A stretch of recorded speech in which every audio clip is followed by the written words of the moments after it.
Listening for the difference. Sounds in words. Which one is the fox?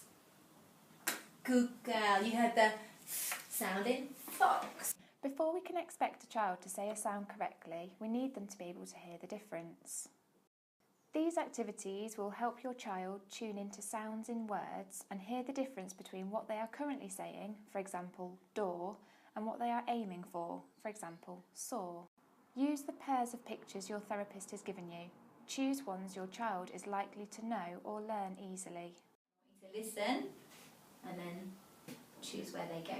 You choose the next one. Good girl. Could you listen to me saying it? It's a box. Box. Does that have a f or a b?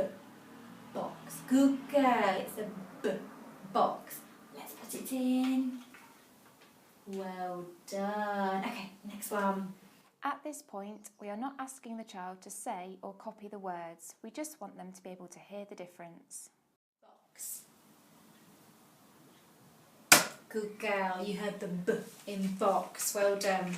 Listening again. Fox. Ooh, listen again. Fox. Fox. Well done. You heard the f in fox. Good girl.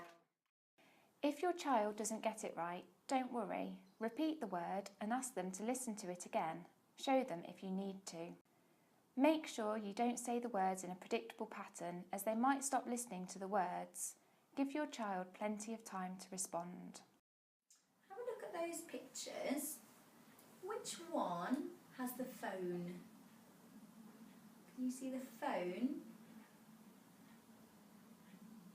Phone. Good girl. You heard the f sound in phone. Good girl. You put that sword can go in. Well done. Try to avoid giving your child any other clues, for example, looking at or pointing to the picture or describing it. My special stamper. Are you good at doing stamping? Okay. Every time I say bin, you can do a stamp on here. And every time I say fin, you can do a stamp on here. And I'm going to try and trick you. Okay? See if you can listen carefully. Practice little and often. 5 to 10 minutes a day will make more of a difference compared to 30 minutes once a week.